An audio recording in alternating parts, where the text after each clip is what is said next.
अपना दाना ढूंढ लेने के बाद चिड़िया अपने घर में अपने एक छोटे से बेटे के साथ आराम से लेटी हुई थी जब उसके घर के दरवाजे पर दस्तक होती है। कुकू बेटा रुके, मैं देखती हूँ। पश्चिम वाले जंगल से आपकी चिट्ठी आई है। वो पक्षी चिड़िया को चिट्ठी थमाकर चला जाता है। मम्मा कौन था और ये क्या है? पश्चिम वाले जंगल से चिट्ठी आई है। ये चिट्ठी जरूर मेरी सहेली लाली की होगी। फिर चिड़िया वो चिट्ठी पढ़ती है। रानो मेरी सहेली, कैसी हो आप? कल मेरे बेटे की शादी है और तुम्हें पता है कि मेरा बेटा आपको मौसी कहता है, इसलिए आप कल मेरे बेटे की शादी पर जरूर पहुंच जाना। मैं आपके लिए फलों का हलवा बना कर रखूंगी। मैं इंतजार करूंगी। कुकू बेटा, ये मेरी सहेली लाली की ही चिट्ठी है। कल उसके बेटे की शादी है और उसने हमें शादी पर बुलाया है। शादी पर बुलाया है? फिर तो बहुत मजा आएगा। मम्मा, मैंने पहले कभी पश्चिम वाला जंगल नहीं देखा। मुझे नई दुनिया देखने को मिलेगी। ये तो बहुत खुशी की बात है। तो फिर जल्दी से तैयारी कर लो, कल सुबह ही हम दोनों माँ बेटा निकल जाएंगे। मम्मा चले, हम नदी पर चलते हैं। नदी से वापस आकर हम तैयार हो जाएंगे। फिर वो माँ बेटा नदी पर चले जाते हैं। चिड़िया, आज तुम्हारे घर पर कौन आया था? कोई बाहर का पक्षी दिख रहा था। वो मेरी सहेली है ना लाली, उसके बेटे की शादी है और उसने हमें कल बुलाया है। पश्चिम वाले जंगल में जो रहती है?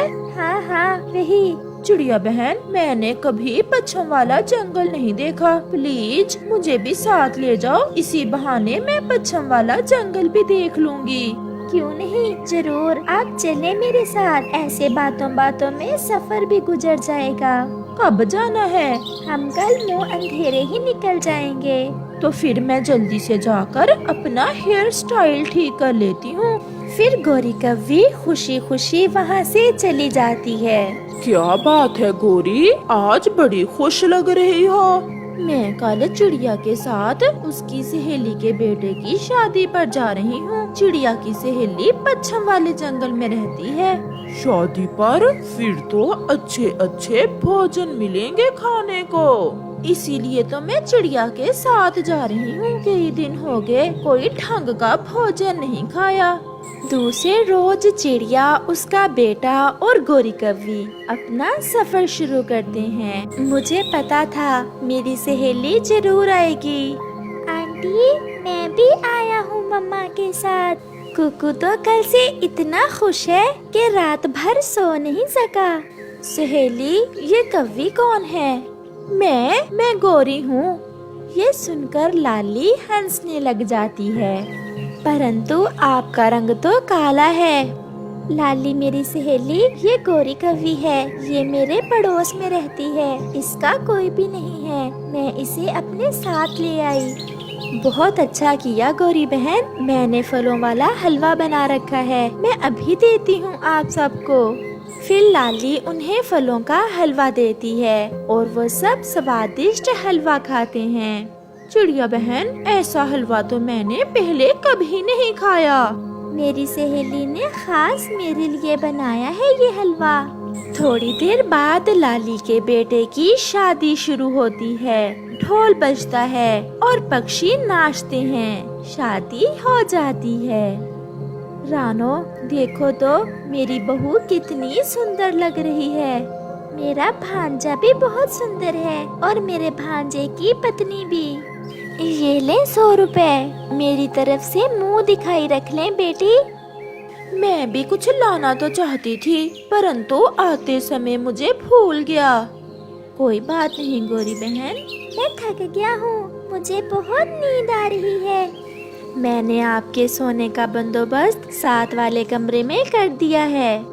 फिर अचानक गोरी की नजर लाली की बहू के कंगन पर जाती है, जिन्हें देखकर गोरी की नीयत बदल जाती है और वो मन ही मन में सोचती है, ये कंगन तो बहुत सुंदर है। ऐसे कंगन अगर मेरे पास हो तो मैं कितनी सुंदर लगूं।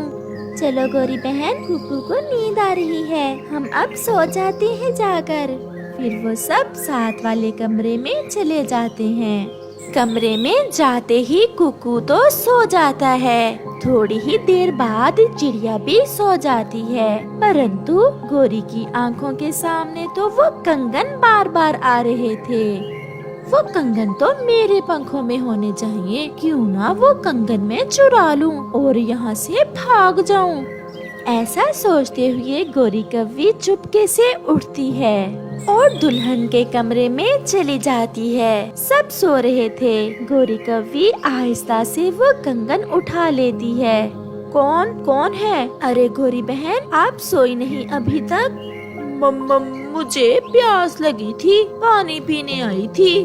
पानी का जग तो मैंने आपके घोंसले के पास ही रख दिया था, मैंने देखा ही नहीं। चलो अब सो जाएं, अब रात गहरी हो गई है। गोरी फिर से अपने घोंसले में जाकर लेट जाती है। वो कुछ देर लेटी रहती है और फिर चुपके से उठकर जैसे ही भागने लगती है तो चिड़िया उसे आवाज देती है। गोरी, गोरी बहन, कहाँ जा रही हैं इस समय? नहीं, मैं तो ऐसे ही टहल रही थी। वो ऐसा है ना, मैंने हलवा थोड़ा ज्यादा खा लिया था, इसलिए नींद नहीं आ रही थी। वो फिर से अपने घोंसले में आकर लेट जाती है। गोरी कव्वी कंगन चुराकर भागने की कोशिश कर रही थी, परंतु वो जब भी भागने की कोशिश करती कोई ना कोई जाग जाता। फिर वो अपने पर्स, जिसमें उसने लाली की बहू के कंगन छुपाए हुए थे, अपने घोंसले में रखकर सो जाती है। सुबह हो जाती है। उठो उठो, सब उठो, मेरी बहू के कंगन नहीं है। माँ जी, मैंने तो रात को यहीं रखे थे अपने कंगन। अगर कंगन यहीं रखे तो फिर कहाँ गए? बेटा, जल्दी से घर का दरवाजा बंद कर दो। फिर लाली का बेटा दरवाजा बंद कर देता है। ये कंगन जरूर किसी मेहमान पक्षी ने ही उठाए होंगे, अभी मिल जाएंगे। गोरी तो डरे जा रही थी। सबके सामने वो ना तो अपने बैग से कंगन निकाल सकती थी और ना ही कहीं और छुपा सकती थी। बहन, मैंने दूसरे सब पक्षियों के बैग चेक कर लिए हैं। मैं समझ रही हूँ लाली बहन, आप क्या कहना चाहती हैं? आप मेरी पड़ोसन गोरी का बैग चेक करना चाहती हैं? नहीं नहीं, मैं कोई चोर हूँ।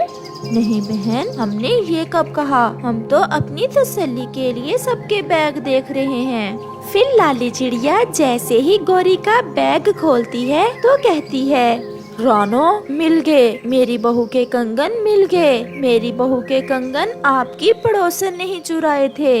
लाली गोरी कव्वी के बैग से कंगन निकाल लेती है। गोरी बहन, अपना नहीं तो कम से कम मेरा ही ख्याल किया होता। क्या मुझे मेरी सहेली के सामने ऐसे शर्मिंदा करवाने के लिए आप मेरे साथ आई थी? परंतु गोरी खामोश थी और उसकी नजरें झुकी हुई थी। उसके पास शब्द नहीं थे कि वो क्या कहे। प्यारे दोस्तों, इस कहानी से हमें सीख मिलती है, लालची दोस्त कभी भी दूसरों के सामने शर्मिंदा कर सकता है, इसलिए ऐसे दोस्तों से दूर ही रहें।